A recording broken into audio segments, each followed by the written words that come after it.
নমস্কার বন্ধুরা, সবাইকে স্বাগত আমার নতুন একটি ভিডিওতে। এগুলিতে আমি তোমাদের ক্লাস 10-এর বা মাধ্যমিকের যে এসএসটি অর্থাৎ তোমাদের যে পলিটিক্যাল, ইকোনমিক্স, হিস্ট্রি এবং জিওগ্রাফি যে সলিউশন আমি তোমাদের দিচ্ছি।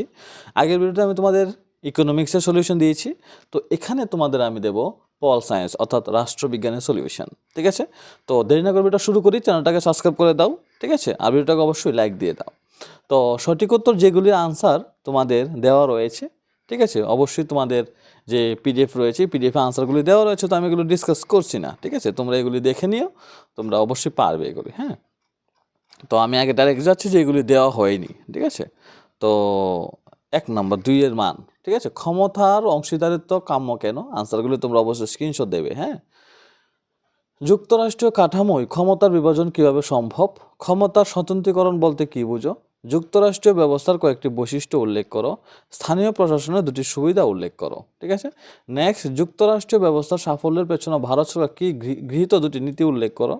ভারতবর্ষে সাম্প্রদায়িকতা প্রতিরোধে দুটি উপায় উল্লেখ করো। ভারতের জাত ব্যবস্থার দুটি বৈশিষ্ট্য লিখো। লিঙ্গ বৈষম্য দূরীকরণের দুটি উপায় লিখো। এইগুলি কোয়েশ্চেন তোমাদের রয়েছে যে 2-এর মান। ঠিক আছে, পল সায়েন্স থেকে অর্থাৎ রাষ্ট্রবিজ্ঞান থেকে। তো 4-এর মানগুলি যেগুলি দিয়েছে কোয়েশ্চেন মেকে দেখো। রাজনৈতিক দল কি? রাজনৈতিক দলের 3টি প্রধান কার্যাবলী উল্লেখ করো। চাপ সৃষ্টিকারী গোষ্ঠী এবং রাজনৈতিক দলের মধ্যে 4টি পার্থক্য উল্লেখ করো। ঠিক আছে, খুবই খুবই খুবই ইম্পর্টেন্ট কোয়েশ্চেন। তারপর দেখো 3 নম্বর কোয়েশ্চেন, ভারতের জাতীয় রাজনীতিতে বিরোধী দলের ভূমিকা উল্লেখ করো। তারপর ভারতের জাতীয় রাজনীতিতে আঞ্চলিক দলের প্রাসঙ্গিকতা উল্লেখ করো।